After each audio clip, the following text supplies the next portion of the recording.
Welcome to episode 50 of Trek Live. Trek Live is a dedicated Star Trek podcast that's live. With me, as always, is the best co-host in the universe, Bill. How you doing this morning, Bill? Doing great. Happy to be here. Episode 50. It's a big one. Can't believe it's been 50 already. And we have a very special guest to help us to celebrate this. It's a pretty big achievement for us. You know, it's a big number. So, welcome Jim Moorhouse, Enterprise Extra of Trek Ranks of the Tricorder Transmissions. So good to be here. Yes, we're happy to have you. Very excited. So anybody who is in this live stream or watching us on YouTube, I'm sure knows who you are. If they found us, I'm sure they found you. So they probably got some idea of your story, but just in case somebody doesn't know, talk a bit about your. Let's assume that people don't know because it's my favorite thing to talk about. There you go. So ours too. And you have a really good story. So yeah, I guess this is like a two-part deal. I'd really like to hear how you got into Trek, and then your obvious amazing story that we're all very jealous of, that kind of is the peak of your fandom, the reason for your Twitter handle. So the floor is yours. Thad hates in the chat room already trolling me. Yeah. So little known fact, I was actually on Star Trek. Which, yes. What? I know my fandom is just like everybody else's. I grew up loving it. I grew up watching it in the 70s on the syndication, and watched every incarnation from TNG straight through to Discovery Now live as they happen. And I've been into it all that time. I'm a pretty singular guy in terms of my focuses. I don't have a lot of range. So things I was into when I was a kid, I'm still into now and still love. So, and that is mostly Star Trek. So, there's Tristan's on there. That's great. I did keep DVDs on my desk to hand to people of my appearance. Hey, you may have seen this, but yeah, the story on getting the role, the short version is that, I mean, just like everybody, you'd sit there for 20 years thinking, oh man, how great would it be just to be on the set and just one time stand in the background of one of these shots. That would be so cool. And who are these extras back there? I love it. I mean, I thought about that for 20, 30 years. And this auction came up on, by the way, this is the end of it's the 2003 season. So end of the third season. If you really think about it, this is the low point of Trek popularity in the last 50 years, because people were just not ginned up about it. Even like 2 years later, 2005, it was more popular because now it was gone. And so people were like, hey, we want this back. Right. But the end of Enterprise, it was a low point. So this auction went up that Robbie Duncan McNeil did. And he basically, it was for some school, and it wasn't even like, it was like honestly, it was like a rich kid Hollywood school. It wasn't even like a needy kid school. And it was like a fundraiser. And so I just said, I just got a bonus at work and told my wife, I'm going to monitor this thing and just see if it happens. And it was for a walk-on role. So about a day before the end of the auction, I looked at it online, and it was a low number. I mean, a very low number. And I said, I am definitely going for this thing. And I never really talked about what the money actually was, but what I ended up paying for this is basically what you would pay for a nice 2-week vacation. Mm-hmm. So guess what I would rather do than a nice 2-week vacation? Spend one day on the set of Star Trek. Or 2 days. I ended up. Yeah. So the last 3 hours before this thing, I put in my first bid, and I think there was one guy out there with the same idea, because right away he went higher than me. So I went higher than him. So it was about 4 or 5 back and forth, and with about 5 minutes to go, it had gotten up to a number that was more than I was thinking I was going to have to spend. Mm-hmm. But again, not more than a nice 2-week vacation. And so I just said, all right, I'm doing it. I put in one last bid to see if this happens. I put in the bid, sat there, and like 2 minutes later it came up, you are the winner of the ultimate bid. And I was literally running around my office going crazy, screaming. It was a Friday afternoon. Can't even imagine. It was so exciting. Crazy. But then reality hit, and I realized all I was guaranteed was to be on set and be in some type of uniform or scene. Mm-hmm. It could be the crappiest scene. It could be the back of my boot, and you're done. Mm-hmm. So that's the only thing I was guaranteed. So immediately when I started interacting with the studio, I wanted to make sure they knew, I didn't live in my mom's basement. And hey, I'm a professional, So I think I was able to, I just sent them like full body shots so they knew what you looked like. So I lost a lot of weight that summer. I lost a lot of weight. And they, so eventually they contacted me and said, the first thing they did was they said you could be a background alien in Borderland, the scene, the episode with the Orion Syndicate slave traders. Mm-hmm. And actually for a while I thought, be a Westmore alien, that might be cool. But from the beginning, what I wanted to do was be on a standing set on the Enterprise, hopefully in a Starfleet uniform. Sure. That was those were my highest goals. So the next week, this PA who has no idea, they don't even care about the contest at this point. I'm just an extra they have to assign. She calls me and she's literally like, hey, we need somebody on Friday to sit at like the tactical station and fire the phaser. And I'm like, yes, I can do that. Yes, I will be there. That's okay. That sounds okay. So yeah, it was pretty amazing. And so I flew out there in like 5 days and was on set for 1 day for my costume fitting, which was amazing. Get to see everything and work with Bob Blackman, who actually sized and fit my costume. That's incredible. And then the next day, the next day I'm still thinking, there's still no guarantee. There's no guarantee I'm going to sit there and fire the phasers. They might change their plan. That's how this stuff works. So the next day I was on set for about 13, 14 hours. I was in 5 different scenes. And, it's all told like 25 seconds on screen, but I don't care. I mean, it was about the experience. So, yeah, it was great. So not only did I get to fire the phasers, I got to put the ship on red alert, and I got to reroute power to the phase conduits. So it was, and then when I remember that one of my most surreal moments was realizing when I got there, Roxanne Dawson is directing this episode, which was super cool. Yeah. And then the fact that T'Pau was in my episode. Yes. I'm hearing they're talking about T'Pau. I'm like, wait, what? T'Pau was in this episode? So for a lifelong Trekkie, that was amazing experience. So yeah, it was great. You could not have lucked out more. I could tell 1,000 stories. What was that? You could not have lucked out anymore. Seriously. No, yeah. I really did luck out. It was amazing. So, and by the way, when I was there, they did not treat me. Literally, I was like an extra. By the way, they treat the extras really bad. They're like, hey, you guys stand in this dark, dank corner way in the back of the studio. Don't leave here. We're gonna call you when we need you. And I was back there for like 20 minutes, and I'm like, nope, I'm gonna go walk around. And I'm like standing behind Roxanne Dawson, like peering over her shoulder as she's looking at the all the camera angles and everything. Wow. I was annoying people, but it was awesome.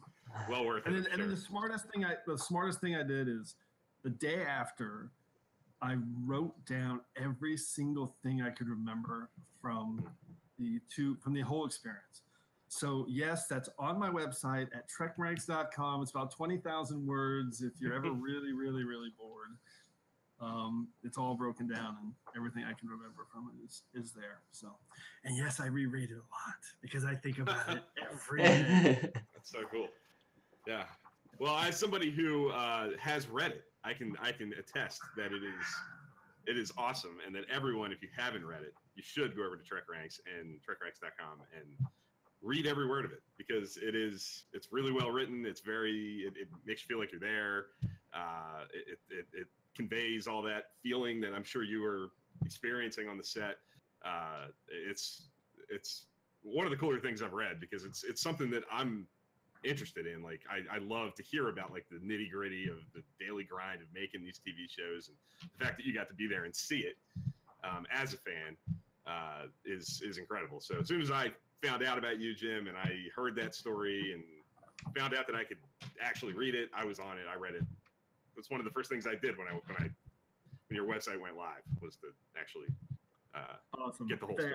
I appreciate that. It's a total labor of love, and it's up there for one person, me. So love it. Yeah. Well, everybody who sees it enjoys it. So thanks. Really good stuff. Yep. Cool. Well, one last thing I do want to say, I'm really hoping that someday, whoever that other person was that you beat out bidding finds you on Twitter. I would love to. I mean, actually, I wouldn't. I would feel terrible, because I mean, I can't even tell you what I got out of this. I would have paid 4 times what I paid. Yeah. Maybe more, because I literally couldn't have got. I mean, I fired the phasers. Yeah. That's ridiculous. I never thought anything like that. So, and I saw Rob had a question. No, I did not keep anything from the set, except that I was on the show. Everyone always says you keep the uniform. Like, no, they don't. That's not how it works. But I did get a nice copy of all the original scripts. With all the different colors, when they're making changes through the week as they go. Nice. But of course, I didn't read it for like 4 months later, because I wanted to not be spoiled. Yeah, you're a big no spoiler guy for sure. So.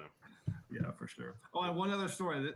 And when it aired, this was actually one of my favorite moments. Literally, when it aired the week before, you're realizing it's a 3-parter, which I knew on the set. When the first part ended, and the previews were about to come on, I rarely watch the previews, but I just stopped and went, what if I was in the preview? That would be awesome. There's no way I'm in the previews. No way. And my wife was asleep, and I just start watching it. And holy shit, I was in the previews. Yes. And I literally ran back and woke her up. I was like, I'm in the previews. That was so cool. That was amazing. Okay. Cool. So Dan, you want to introduce the topic of the week? Yes. Or actually, no. Before we do that, our rewatch recap. Oh, right. Right. Yes. So, Jim, what memorable Star Trek have you watched in like the last week? Are you in the middle of any kind of rewatch? Or? This is the timing couldn't be better. Guess I am in my DS9 rewatch, and I've literally just started the Dominion takeover arc. Very good. So last night I watched A Time to Stand. Yeah, I watched In the Cards and Call to Arms earlier this week, and last night I watched. And I'm trying to take these slow, like one at a time. Really, sometimes you kind of go through the rewatch fast, but A Time to Stand. Oh my God, it is so great. I watched it last night, so that's where I'm at. That's a great episode, and you're in the middle of like one of the better runs of Star Trek that I think there ever was, right? Legitimately. Yes. Cool. So, Dan, what about you? You're in TNG season 2. Yeah, I'm trekking through season 2 of TNG. Last 3 episodes that I watched were The Royal, Times Squared, and the Icarus Factor, I think, for those ones. Yeah. Yep. So I watched Hotel Royale yesterday because I was at home, and it was on BBC America. So nice. Yeah, so that's a little bit of a mixed bag as far as I'm concerned. Yeah, it's a little bit up and down. But you're moving along. You're getting towards the end of season 2. Yep. And yeah, got some good ones right around the corner with like Q-Who and everything. I think Pen Pals is pretty good. I think that's actually one of our bigger disagreements, Jim. Yeah, it's the next episode. Yeah. Okay. Cool. We can't talk about all of our disagreements. No, there's a handful. I think that's a good transition into. Oh wait, Bill, have you done your? Yeah, I'm just to real quick sum up. I'm in season 2 of Enterprise. I watched the first 6 episodes last weekend. I watched Shockwave Part 2 through Marauders. So right recently, at the end of last weekend, I watched A Night in Sickbay, which we might talk about a little bit today. So it's fresh in my mind and appropriately timed, I think. So yeah, I'm moving along in season 2 of Enterprise, enjoying it. I think that first handful of episodes in season 2 is actually really good. There's a lot of outside the box stuff, different kinds of episodes. Carbon Creek is like its own unique little thing, and Minefield and Dead Stop are kind of like a weird little 2-parter that's not really a 2-parter. So they were kind of flexing a little bit at the beginning of season 2, I think, with some cool, unique, different ideas. And I don't know that necessarily lasts the entire second season, but they definitely came out swinging at the beginning of the season.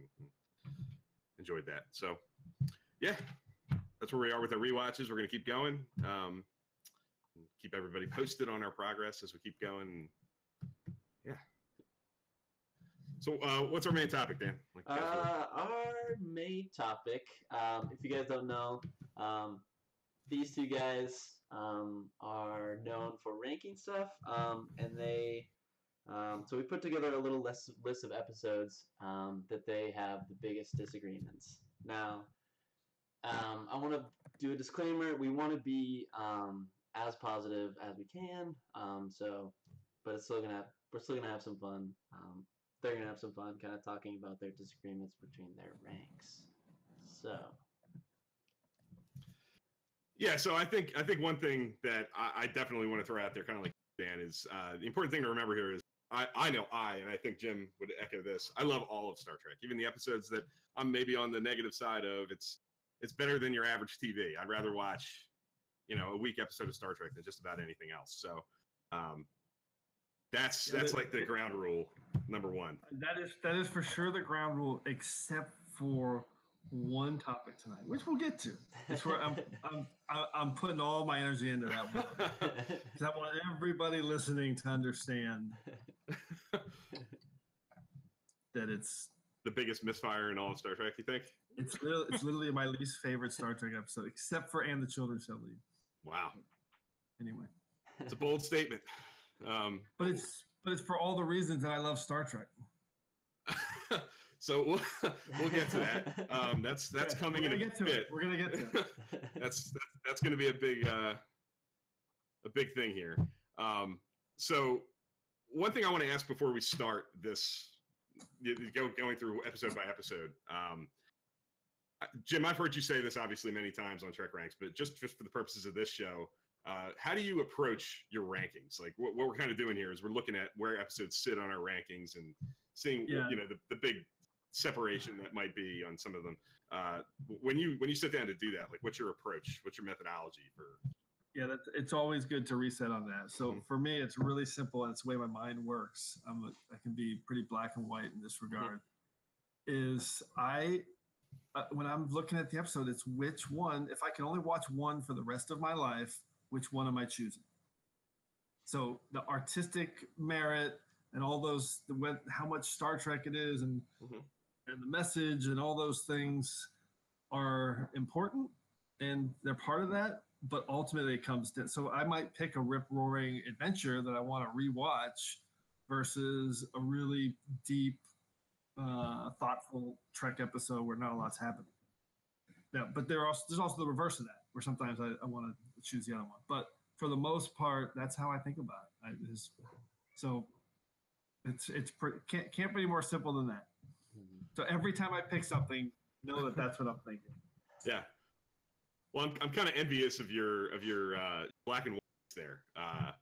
With your ability to kind of like narrow it to sort of one thing that defines how you rank. Like for me, it's more of a kind of a mess. Like it's a little bit of that. It's a little bit about rewatchability. But I do kind of try to take into account artistic merit, if it's groundbreaking or not, if it's if it's defining for a character, if something huge happens in it and it's well done. It's everything all at one time. There's all kinds of stuff for me, and I think for you, a lot of nostalgia involved too. There are episodes that probably get artificially lifted by some of the nostalgia factor for me. That's true. Yeah, there are episodes that I think if I was really super objective, I would have to knock down a few pegs, but memory kind of and nostalgia, like I said, gets in the way. Well, let's be clear. Your rankings are better than mine in terms of your process. Yes, they are. Every once in a while, because I did mine all in like a month, where I just sat there. I mean, I know these episodes so well, but every once in a while, I'll just be like, yeah, those 3 episodes in season 1 are all in the same spot. Yeah, because there's a few of those, That's fair. Yeah, well, that is the one thing that I did do when I put together. I did go episode by episode. I started a rewatch on New Year's Eve 2014 with the idea of I'm going to watch one at a time. I'm going to slot one episode at a time and build a ranking that way. So that's how I approached it, like from a practical standpoint. But I actually remember challenging you once online. I mean, not challenging you, but I remember thinking, if you do this and you're doing one by, you can't say this because you were doing letter rankings. Yes. And I'm like, if you give something a B in the middle of TOS season 2, but you like a TNG episode better, but you give it a B-, that doesn't work. And you're like, yep, that's what I'm doing. And you were consistent all the way through. It's pretty impressive. Pretty impressive. Yeah, I leaned heavily on Excel spreadsheets and all kinds of stuff like that to keep it straight and try to keep it as scientific as possible. Scientific as Star Trek ranking can be. But no, I mean, there's merit on both sides here. Like yours is pure, your gut feeling. Mine's a little more messy as far as like how I get to the end result. And yeah, so it's two-sided. There's no wrong answer, as some might say. And I'm curious about you, Dan. Dan, you just started kind of the idea of ranking episodes. You ranked TNG season 1 as you kind of went, and I haven't ever really asked you like what your process was. Were you ranking as you went? Did you kind of finish the season off and then look back and do it that way? Like, what was your process? So I just like watched it all and then kind of built my rankings at the end.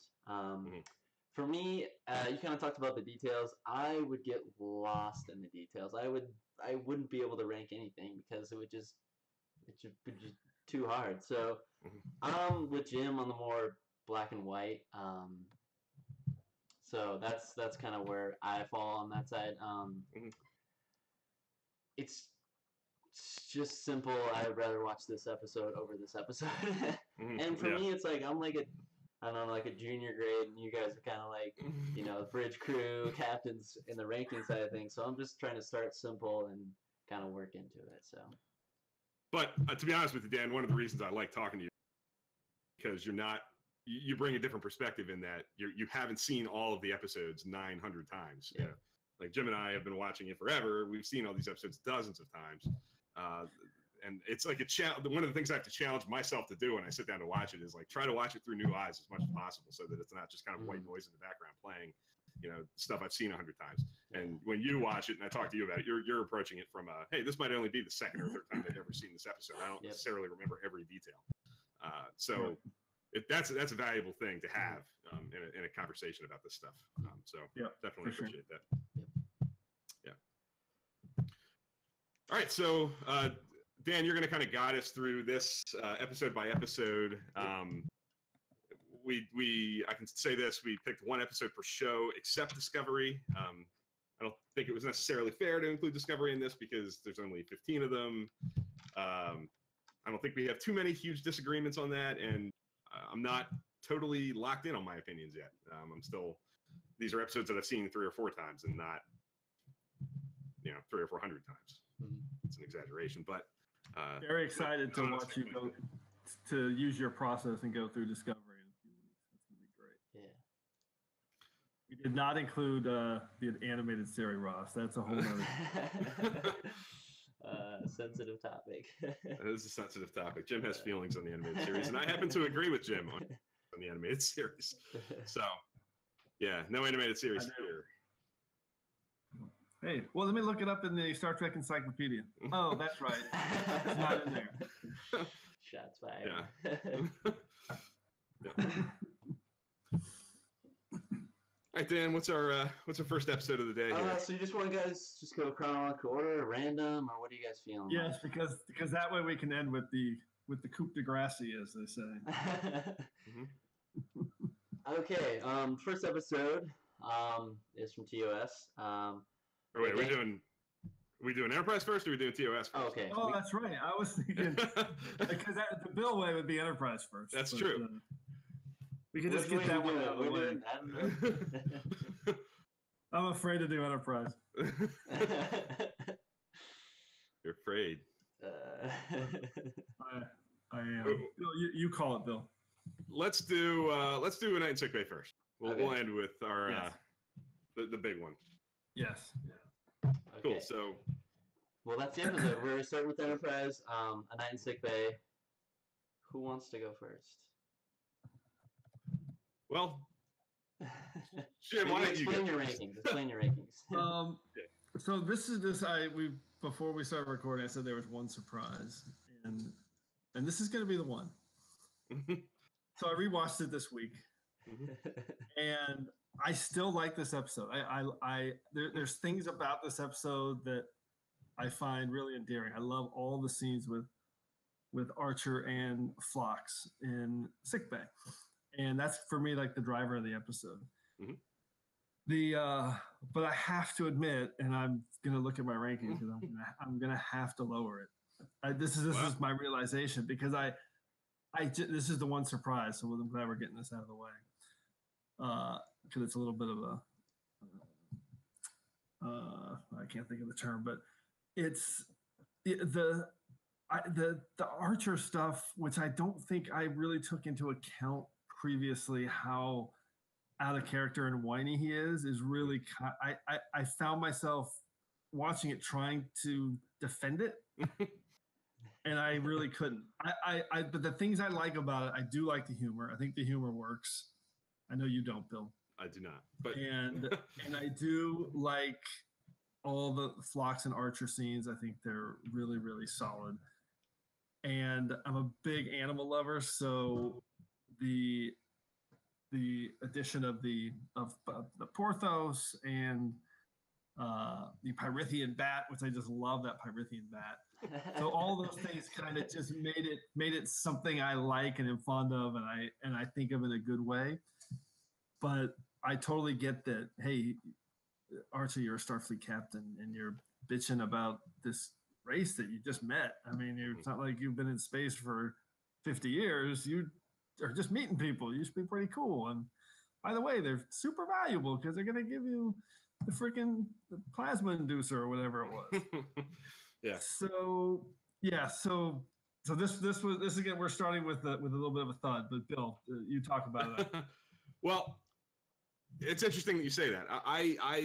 I'm not a huge fan of a lot of the humor. I think, when I think of this episode, the first thing that kind of pops into my mind is the scene when Archer's in sickbay with Phlox, which I do think their chemistry is good. I think Billingsley as Phlox in that episode. But there's a scene where T'Pol comes in with food, and they have like the Freudian slip scene, and to me that is like cringeworthy bad. Like it's some of the weakest. That totally falls flat for me, and that's the first thing that comes into my head whenever I think of an sickbay. See, now I will defend that scene. I think those scenes are legitimately funny. I think that they're actually really, really, really well done. I think those are clever. I don't know. Those are two scenes I will defend. Interesting. It's just funny. My biggest issue with it, especially when I watch it chronologically, right? It comes right after Dead Stop. Dead Stop is an episode that's really about like Archer's instincts and his command of the ship, like coming into its own. Like he knows from kind of the beginning that not everything is as it seems. There's clear development for Archer in Dead Stop from where you saw him in season 1.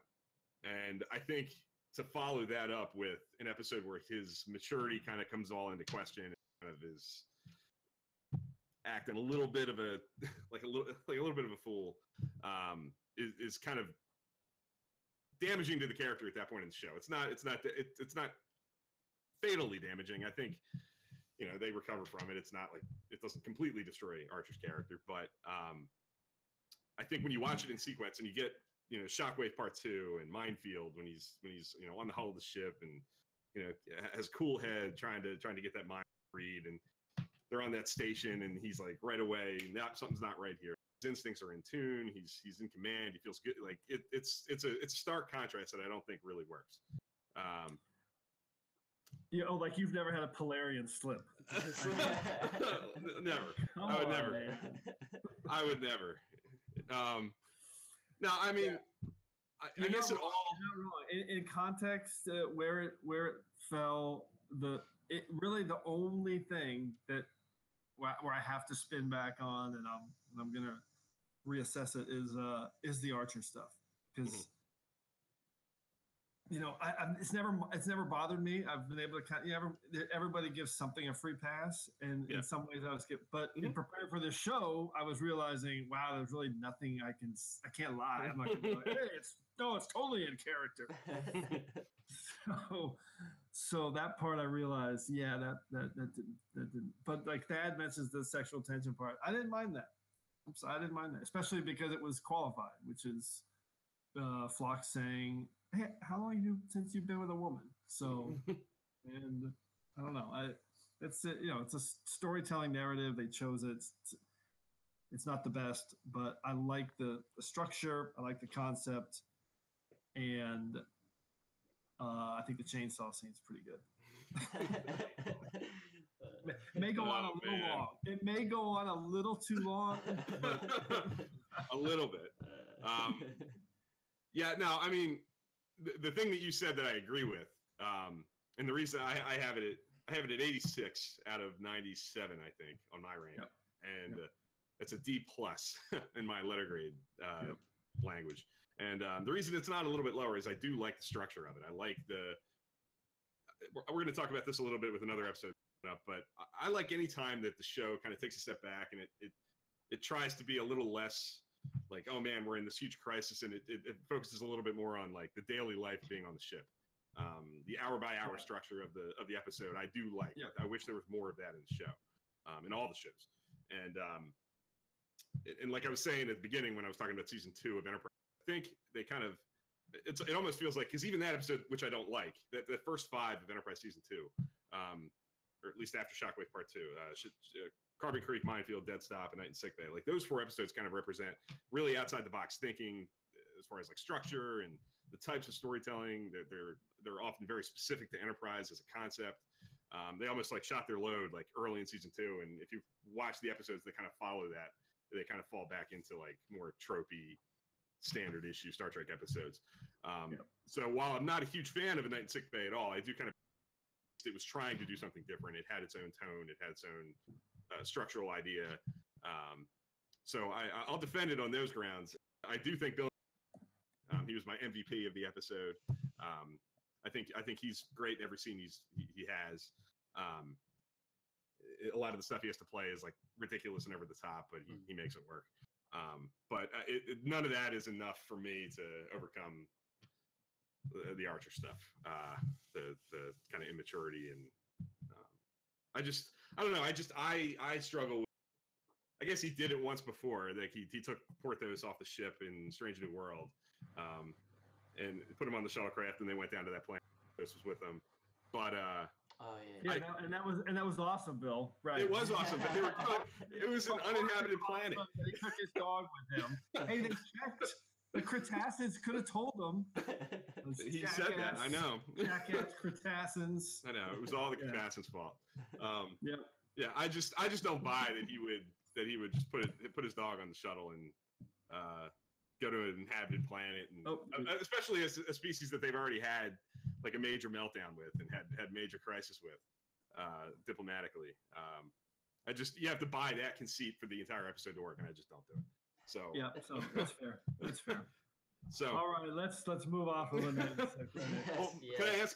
Can I ask one other question? Like you're saying that you're going to reevaluate its placement in your rankings. Are you thinking like where roundabout do you think it'll end up? Like you have it'll be outside. It'll be outside the top 20. Right now it's 13, and I'm realizing even by my own criteria, like there's other episodes I would rather watch, which is my own only criteria.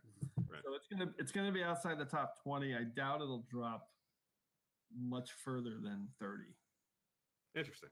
But we'll see. I love the Porthos stuff. I love Phlox and like I said, big animal lover, so I like that focus. Understandable. Dan, where do you fall on it in Sick Bay, real quick? Do you have a not a opinion on fan. it? I'm not a fan, but I will say that I want to give props to the writers and showrunners to push this episode out because they have some serious balls. Because I like the concept. It's new and different, but like you said, the execution for me just wasn't there. So yeah. Right. Cool. Okay, so, I'm glad we got that out of the way. Yeah. Let's move on to elephant in the room. Been solved. And by the way, we should say that Dan did a good job of having like two that I like and Bill doesn't like, two that I don't like and Bill likes, and then we have a third one in the middle, which I think was. It's probably kind of a night Sick Bay ends up being that way, I guess, a little bit. Yeah. Well, I don't know, but all right. Okay, we're moving on to TOS. And I have terrible titles. So it's the Gamesters of Triskelion. Triskelion. Bill, you go first this time. So this is an episode that I don't hate. I have it at 60 out of 79 on my rankings. That's a C. This is going to be a debate that's more about, I think, the placement in the rankings more than like strong negative feelings. It's in my bottom quarter of TOS episodes. It's Jim. You have it at 21.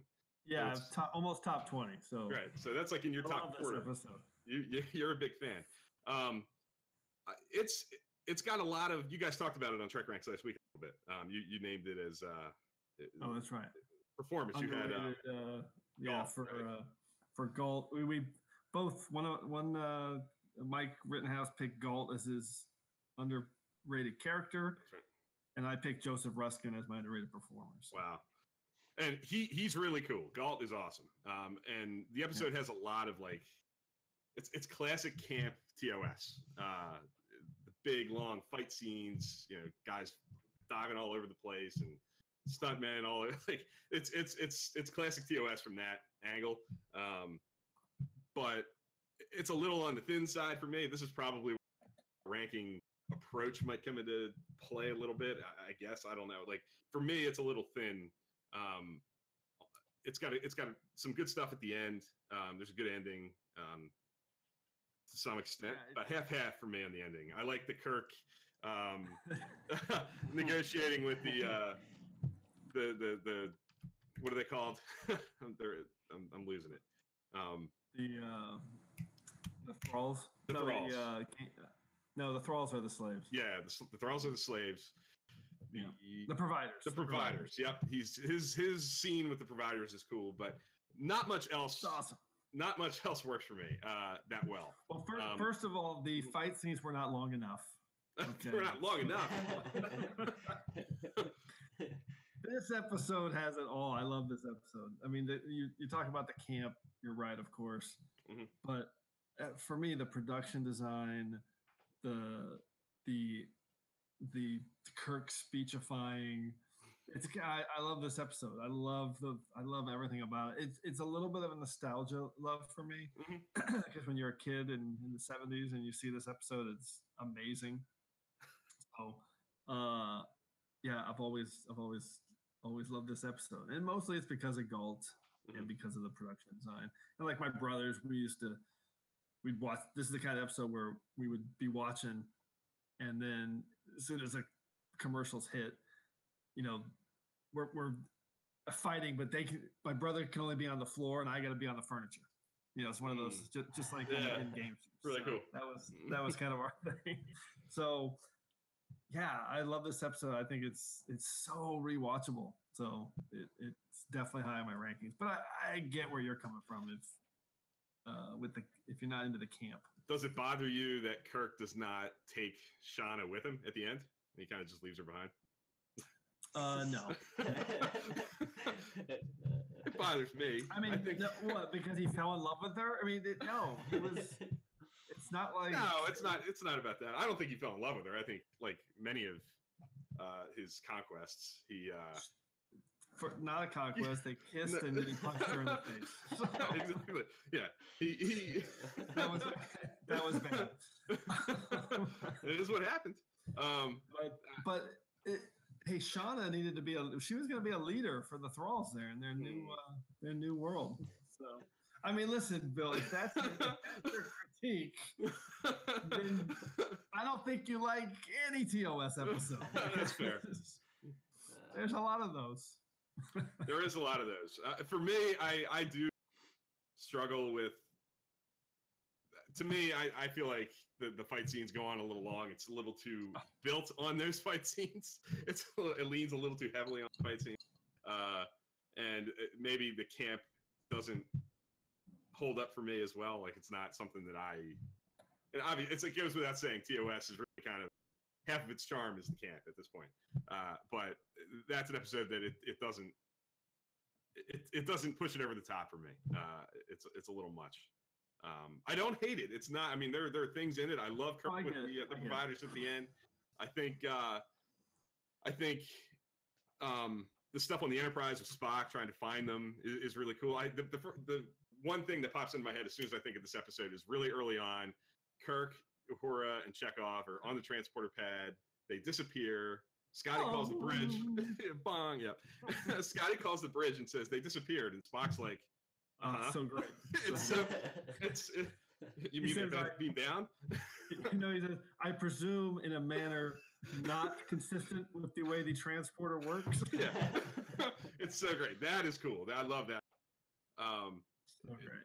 A lot of the stuff on the Enterprise is cool. It's fun. But I think a lot of the stuff on the planet through most of the heart of the episode is a little repetitive and a little blah for me. But that's just me. And I'm glad, Jim, you asked. Thumbs up or thumbs down. I'm interested to hear what people think. Anybody who's in the chat, Dad says thumbs up. So, all right. Dan, what do you think? What do you remember? You notice I didn't ask for a night in sick bay, thumbs up or thumbs down. I noticed. Nobody's chiming on that. I like this episode for a couple of reasons. Just the production design and all of the costumes and stuff are prime for cosplay stuff, which I love. The guest stars and guest actors and stuff, they're cool too. I think they do a good job, and I do like the fight scenes. So, Bill, I think it deserves more than a C. That's where I'm Bill. One thing, Bill, because I know you're a sports guy like me. So yeah. the sports analogy here at the end, where he's like telling the provider, "Oh yeah, how about this game? I'll give you a game. Play for this and this." I love that the competitive nature in my gets my juices going. I love it. I don't necessarily disagree. I think the episode comes to life in that scene. I think that's the highlight for me when he's talking to them. And out-logicking them through competitive speak, I guess. Yeah, beating them at their own game. So that's where the episode comes to life for me. That's why it's not a bad episode to track. It's one of those where I question more the placement on the ranks, and I think you answered it pretty well with like some of the nostalgia. You talked about growing up watching it, and that's clear. That's clear, and that's certainly a good reason to have it high on your list. But I'm looking at the Trek ranks right here next to me, and I'm noticing like right below it, Where No Man Has Gone Before, The Enterprise Incident, A Taste of Armageddon. That's my question. Like, it's higher than episodes such let me as. Get your ranks. I'll do the same thing with your ranks. I'm sure, no doubt. Hey, don't throw facts at me. But again, actually, so the rewatchability factor. Yeah, for sure. it. Because if I had to watch only one for the rest of my life, and it's the fun and camp and pulp of Gamesters versus the awesomeness of Taste of Armageddon, I think I'm going to choose Gamesters. So, hey, speaking of placement rankings, let's move on to Deep Space Nine. Deep Space Nine next? Let's do DS9. Oh, no, sorry. We're doing TNG next. Sorry. Hey, we can do whatever. No, I skipped over one. Sorry. I was getting too excited. So the next episode is Lessons. It's season 6, I believe. TNG. Jim, Picard love story, go. This woman is terrible for Picard. It's real simple. She is not exciting. She's not adventurous. And she's smart and she's accomplished. She's a professional, but I'm just not convinced she's a good match for Captain Jean. So that's my front end because I'm Team Vosh and Team Crush and team anybody else. But the flip side is this one is straight down to this will be a in terms of rewatchability. Lessons is a little dry, and I actually like the stuff with the fires. I can't remember the arboreal something fires, but yeah. So it's not very rewatchable to me, and it's a little too on the nose and too convenient. And I do not like Neela Darren for Jean-Luc Picard. I like Neela Darren. She's wonderful. Not a good match for Jean-Luc Picard. Bill. I love Neela Darren for Jean-Luc Picard. I'm with you on. I'm right there with you. I'll stand. I wish that would have happened, but Team Vosh, I can't sign on to that. Team Vosh. Team Neela Darren all day. It's I kind of similar to what I was talking about with the Night in Sickbay. Some of the things I like in Sickbay with the kind of day in the life feel. I think this episode does a really nice job of that. It's a unique episode in the sense that there's no big crisis happening until the very end. The focus of the episode is more on the day-to-day life on the ship. And I do buy it. I buy the fact that she's a professional doing a job. I buy the kind of chance meeting and how that all started. I thought the chemistry was good. I love the fact that they connect through music and more specifically through harkening back to the Inner Light and some of the continuity there really works for me. I think every scene involving that music is really good. And there's not a whole lot of that in TNG. There's some of it sprinkled through with like the Worf stuff, discommendation and dealings with the Empire, with like a long running thread throughout the show. But you get a little bit of that here with a thread harkening back to the Inner Light, and it kind of drives home the character development that it drives home that the character development that Picard had happened in the Inner Light is long lasting. It's not just a shot, one-time shot, a drop. You know, there's a reverberating effect that's lasting. And that's the best part of the episode. It's just too bad it's with Neela Darren. See, I totally buy at this point in Picard's life that he would connect with a professional on the ship who's really competent, a senior officer, she's lieutenant commander. I was going to say cranky, and there's two things that Neela Darren does that really bother me. So she gets all pissed off when he walks into the room when they're working, and he's like, "Yeah, you could have locked the door." This falls into one of my mantras of life, which is if your phone wakes you up in the morning because it's next to your bed, that's your fault. That's not the person's calling's fault. So that scene always bothered me. It's just like, no, of course you should have locked the door. But it's 0300 hours. Or told people you're doing it. No, this no excuse. And then she really does try to go around Riker by going to Picard. And that's not cool. That is not cool. It's not cool. Jack's like she doesn't do it, but she does. That's what she did. True, but don't you think that I'm not somebody who can speak from experience on like workplace romance, but I'm sure things like that happen. Like that's the whole point. That's what happens when you try to dabble in that stuff. So yeah, I like that it explores that. I think for everybody who hasn't experienced that, who might not connect to this story because they don't have that experience to fall back on. There's a lot of people who do. A lot of people have that, and I'm sure this episode speaks to them on that level. For me, it's really about the character development stemming from the inner light. I do believe, like, I get it. She's not perfect. She's not a pitch perfect character. Like, but that's fine. She's got flaws. Maybe she's a little cranky. Like Picard. Picard's a little cranky sometimes. Like I think it's a perfect match. I think he would fall for like a career woman in Starfleet, and no, I think he's the opposites attract guy. I've always thought that. Yeah, and when I see him with Vaj and the chemistry and the way he comes alive, and then you see him with Neela Darren, it's like settle. That's a settle. that's a settle guy. Sorry. That's I will always be really strongly opinion on that. But in terms of the ranking, I mean, I have it. Wait, you have it. Where you have it in your top 35 episodes of TNG? I mean, what? That seems impossible to me. It's an A. I give it an A, and it's a Trekkie Award nominee for Patrick Stewart, Best Lead Actor, and I stand by it. I think.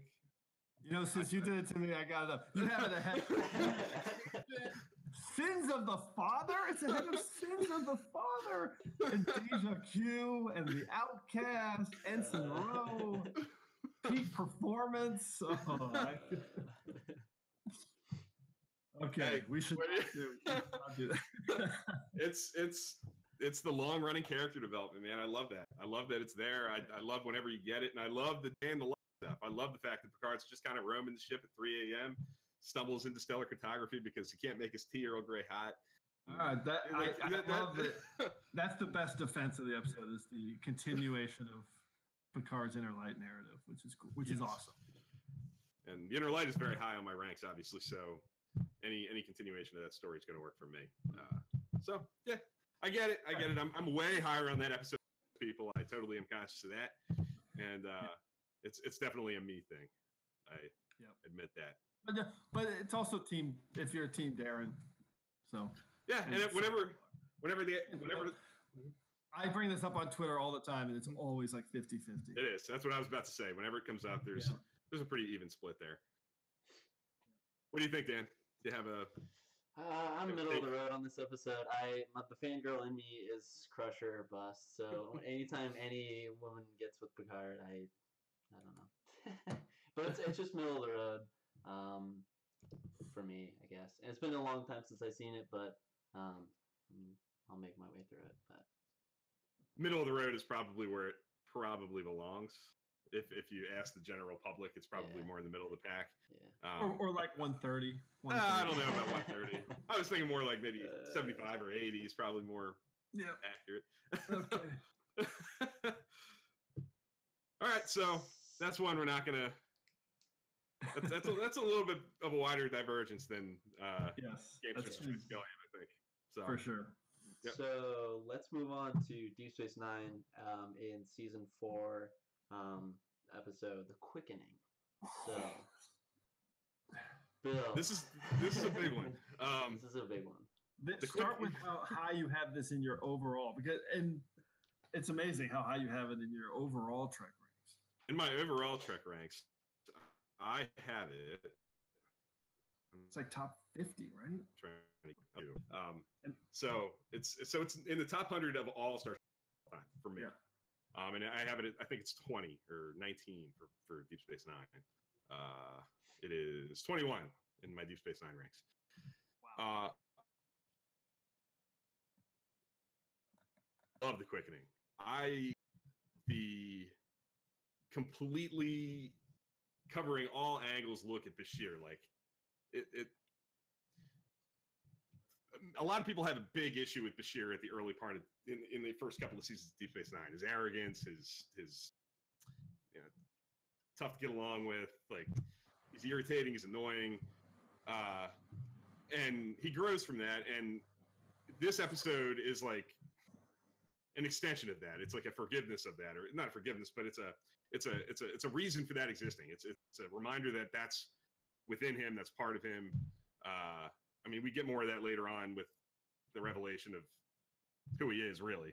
But at this point of the show, it's kind of a reminder that that's the kind of person he is. He has that in him, and it bites him in the butt. Like when he's on this planet trying to cure this disease, his arrogance gets the best of him. He thinks he's got all the answers. He doesn't.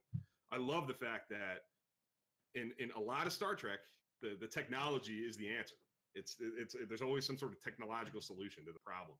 And in this episode, the answer is not higher technology. The technology almost it causes a disaster. Like technology is the opposite of what these people need. So I love the outside the boxness of how they handled this issue on the planet. I love the fact that it's the Dominion that did this. It's more building of how badass the Dominion is. The Dominion's not above, dropping a plague on a planet that kind of resisted and is wiping out these people.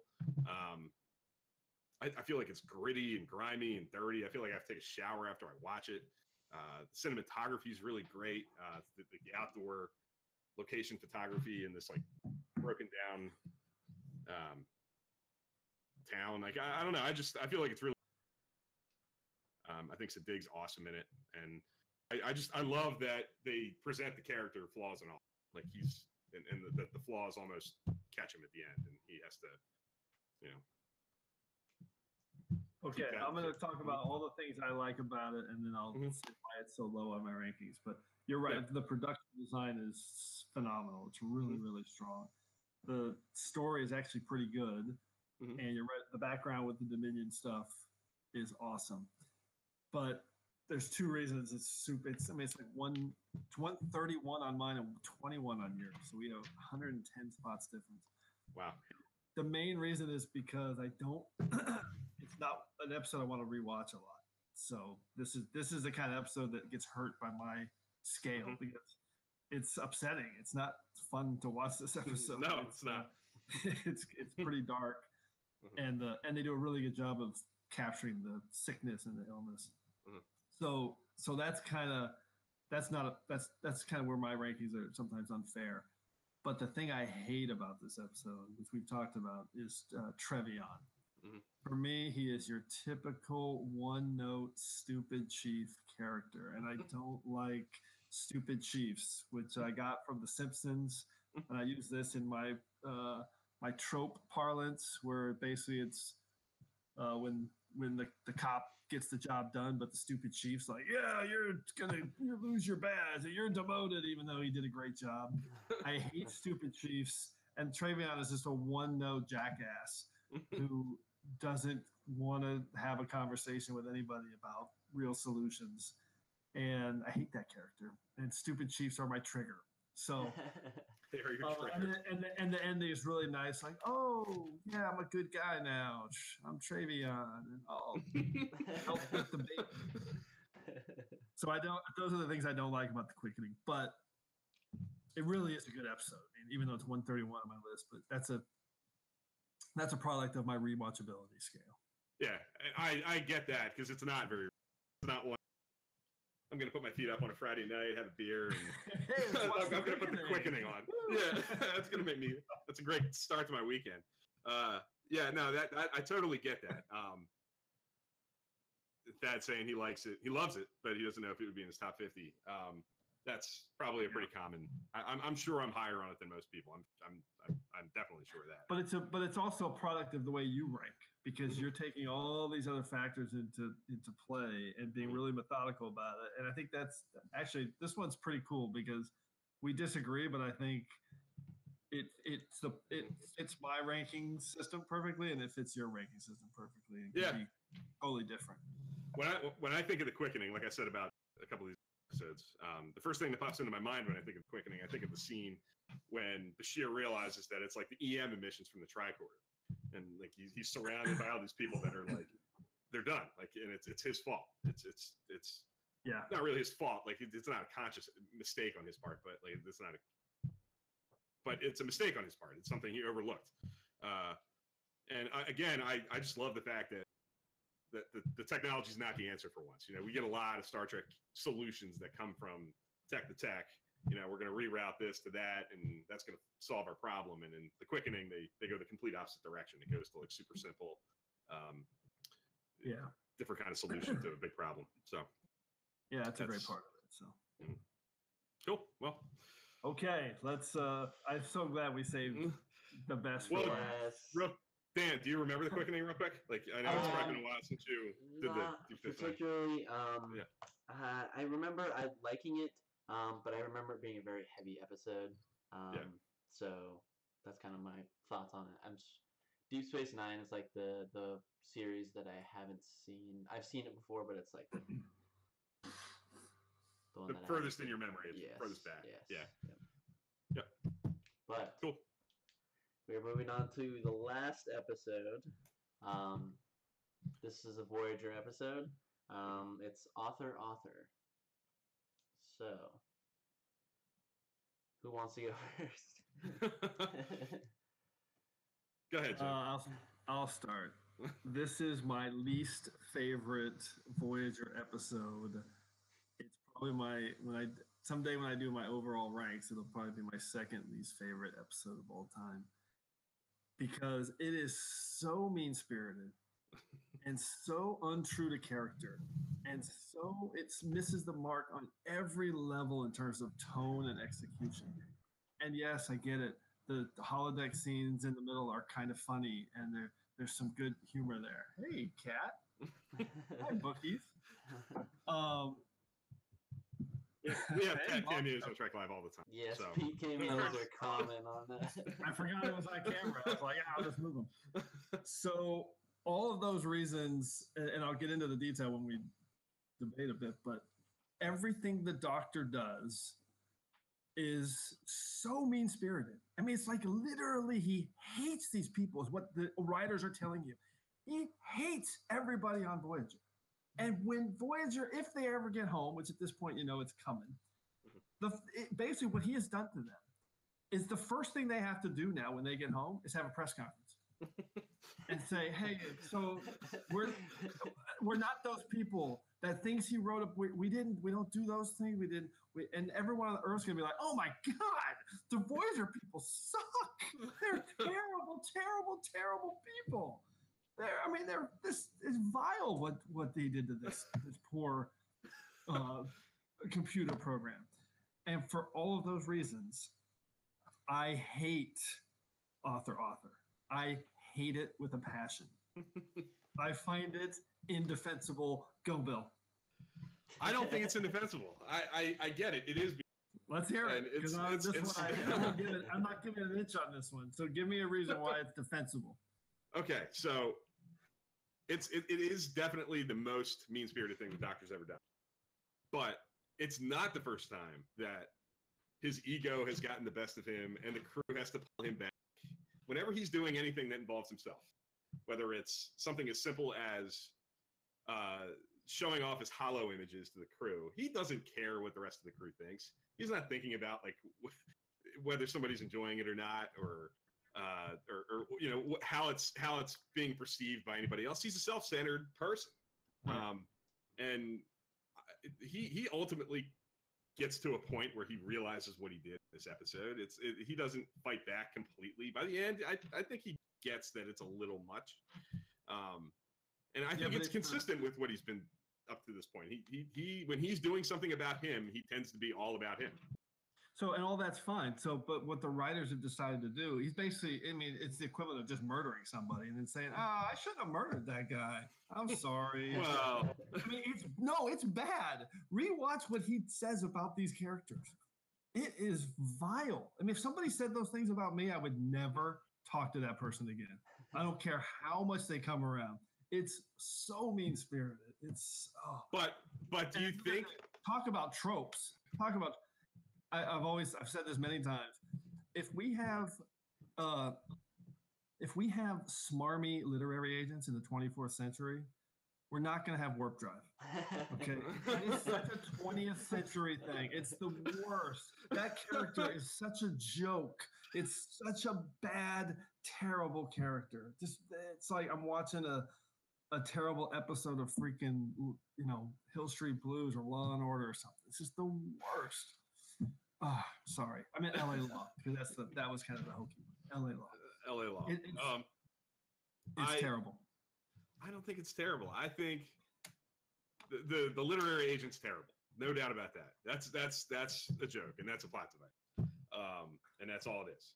But if you go back and you watch how the Doctor's treated, I get it. It's 7 years ago, but in the first season, he is treated terribly. He's a battery. No. Are you kidding me? They've given him. Yes, there are times early on, but the arc of the character is how much leeway they've given him, and they've let him have the ECH and let him go on away. Sure. And they treat him with so much respect by the 7th season.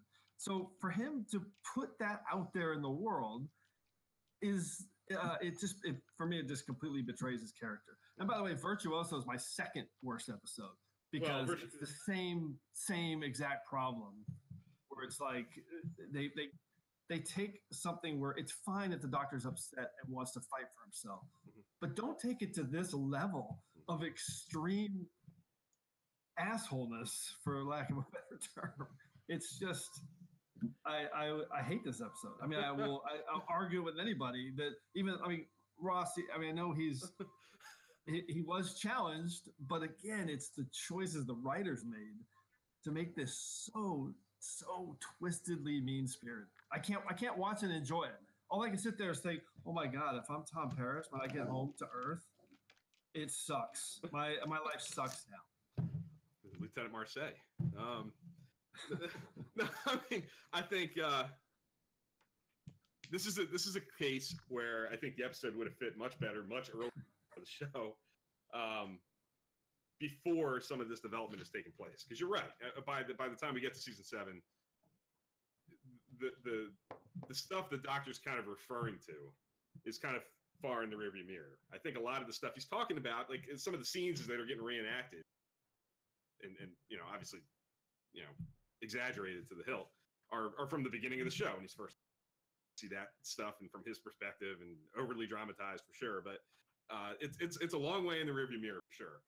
But it is part of his story. Like if he's telling his story about like where he came from and how he became what he became, he did have to overcome a lot of that. He did have to he wasn't treated as if he was a member of the crew and a person for the first season and a half or so. He's a battery. He's a convenience. He's a tool. And the beauty of that character is the development that you get over the course of the 7 years. And I get it. I do agree that he's not when he's writing this story, he's not talking about the things that have happened recently. He's clearly thinking about his first year and a half of being active. And I think that's an important part of his story, but that would have been a great episode if I'd seen that. But what we saw was this.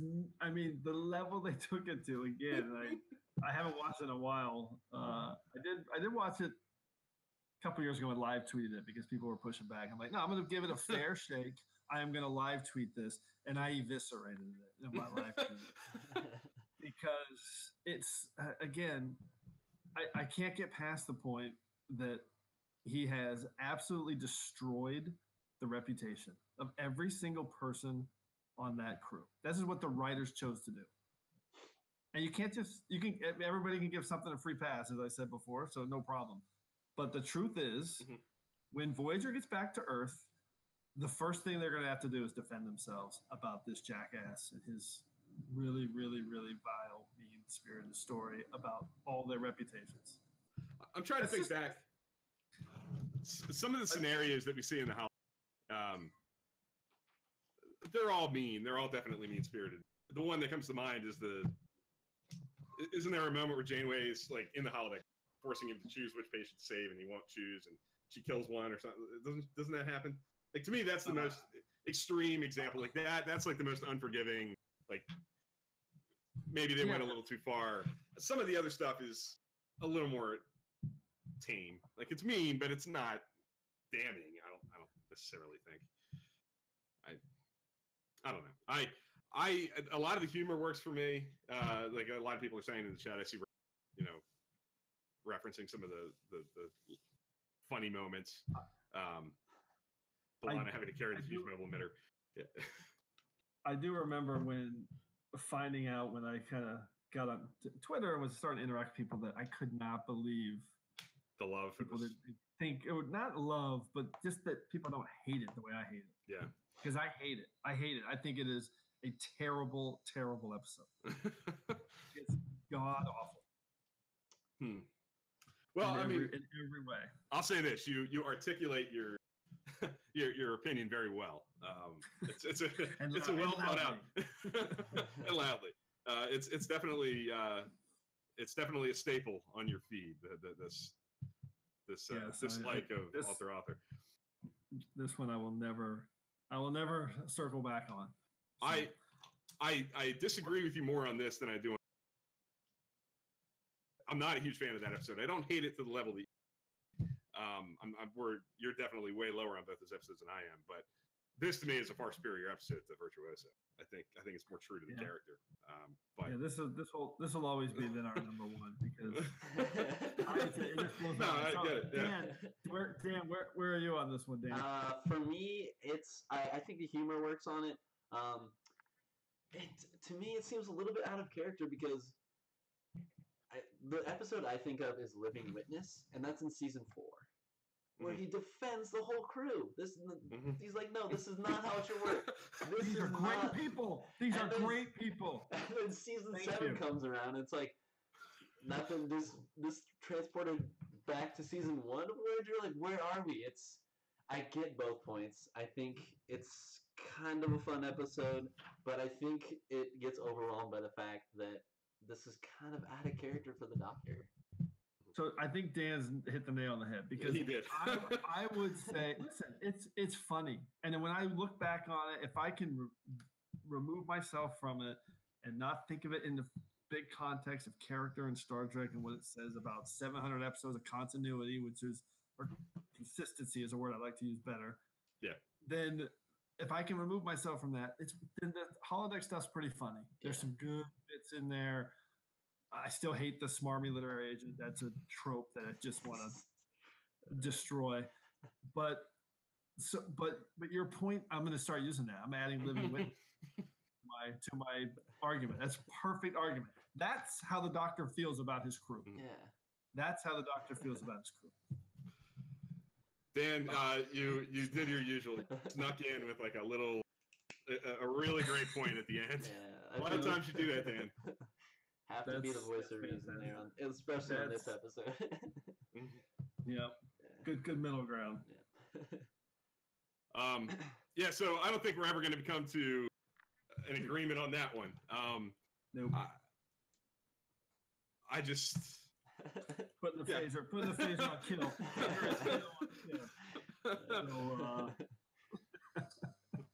Well, I mean, I gave it a B+. It's not an A territory. It's not absolutely top of the line. I think I have it in the 50s because I get it. I think episode placement, it comes into question. I get that. It's not a story you can really tell in season 3 or 4 because for the story to work, they have to kind of be in. For the story to work the way it does here, the threat of it getting out there has to be there, and that's not there until much later. I wish I had your Voyager ranks in front of me right now. Well, there's like 110 of them that are above it or below it, so there's a wide. Yeah. There's a lot. You can't do it to me on this one. Give me like, you have it below everything. No, yeah, everything. I mean, I can't believe you really think it's a worse episode of Star Trek than Spirit Folk or. Absolutely, without question. For all of the reasons I just said, it's untrue to character, and it's such a misstep in terms of consistency of Star Trek storytelling. It almost in some ways it ruined the ending of Star Trek Voyager for me, because that's how my mind works. I mean, I'm thinking about I can't just what's going to happen. Not think about this. This is just as much as part of their story when they land on Earth as having a Naomi Wildman be there, or Morel Paris, the babies that were born. This is part of it, and it's like, no, it's just so wrong, so wrong. Such a mistake by the writers. Well,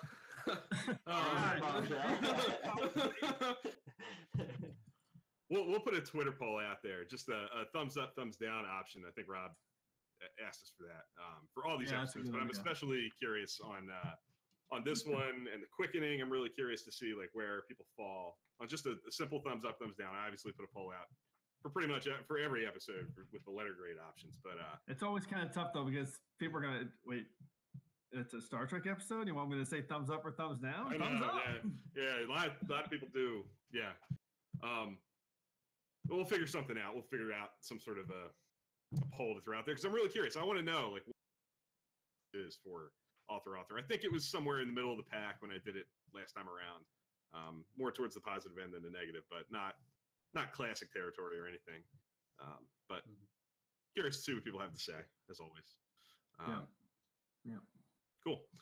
Well, there are more where this came from, so you never know in the future. We may have to do round 2. There are other episodes that I think merit some discussion. I know one that we disagree with is, not to go into anything, but like Metamorphosis, I know we're pretty widely apart on. Some TNG season 1 stuff, I think we're pretty wide apart on. There's plenty to double back and talk more about. So, for sure, the TNG ones were intriguing. Yeah, there's a lot of TNG and DS9 are really tough because and Voyager also. I mean, when you get like, for me, I get into like the hundreds before I get into episodes that I would like start getting into thumbs down territory on. So there's not a whole lot of not a lot of choices for me on the negative end. There's a lot of good stuff in all 3 of those shows, and all the shows really. But yeah, so. Yes. Someday there will be a round 2, hopefully. We'll definitely do it, and we gotta get you guys, get Dan on Trek Ranks for the first time, and get Bill back on. So someday soon. It's always down. Yep. So we always kind of wrap up the show with just a throwing out of other Star Trek podcast content that we're listening to that we want to throw the spotlight on. And since you're here, I did just last night listen to Trek Ranks TOS Underrated. It was a great episode, as always. I think it was one of the best. It's one of my top choices of Trek Ranks. If we had to rank Trek Ranks episodes, it would be in the upper quartile, I'm sure. A lot of good stuff. I love it when you do like we did for Discovery. I love the whole idea of, like the different categories, like best of this, best of that. I think that's a really cool, different idea. So I was glad to see that. Yeah. So what about you, Jim? Any podcasts that you kind of want to throw the spotlight on? Well, what I was going to throw a spotlight on was the new 5-Year Mission album. Yes. So everybody, I mean, I know I'm killing it on Twitter right now over and over again. Mm-hmm.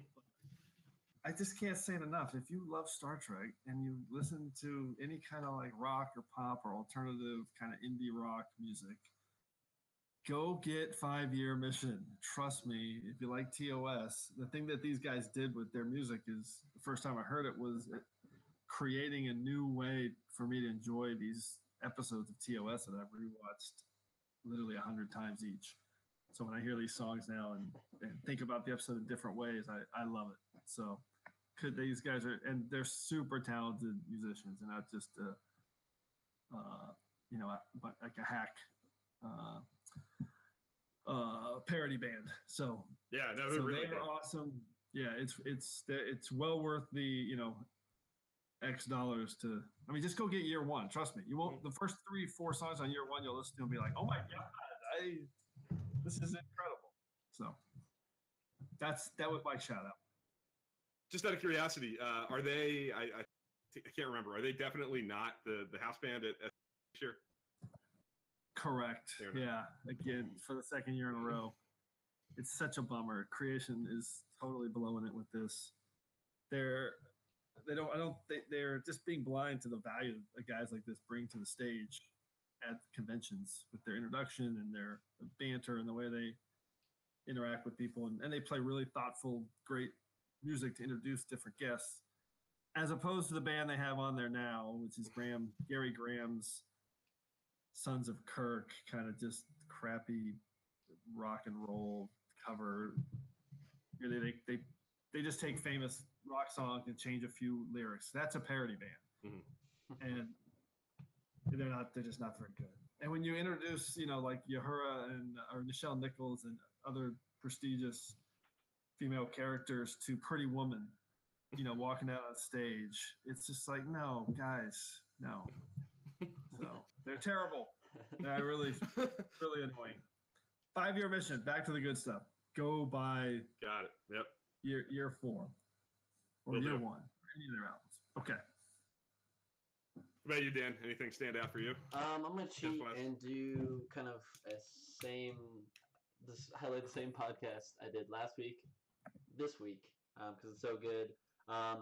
Delta Flyer, Stats podcast. It's specifically Voyager. It falls right into my niche as a Voyager fangirl. They have such a great rapport on that podcast, and they go into some juicy details, which I like. So, Delta Flyer. Cool. Love it. Cool. For me, one of the best podcasts I've listened to in years was a real short supplemental episode of Mission Log with Trek Geek Dan, talking about his story with Captive Pursuit. I don't want to go into it now. I don't want to give my version of it. I think everybody should just listen to it. It's what makes Trek Trek. It's why it's special in a nutshell. And it was, I think I tweeted something along the lines of just when I thought I couldn't, I listened to that, found more to love Star Trek. It's really cool. Yeah, it's one of the best things I've listened to in years. So everybody should go run and listen to that. Agreed. Yeah, absolutely. So I think that's going to do it, right, Dan? Yes. Pretty much done. Just going to wrap this up. I want to thank Jim for coming on the show. The discussion. Where can people find you? Real quick. Where can people find you on the internet? At Trek Ranks and at Enterprise Extra on Twitter, which is pretty much the only place I'm on social media. Yep. The discussion doesn't have to stop here. Definitely check out Twitter and Facebook, all of ours. Rewatch all these episodes that we named today, and we'll post those on Twitter. And where do you guys fall in those episodes? Let us know. We'll see you guys next week. We're going to announce the topic this week because we don't have one yet, but definitely keep posted on social media and our Discord channel, which has been on fire lately. So I just want to highlight that. And we'll see you guys next week. Thanks, guys. Thanks, Jim.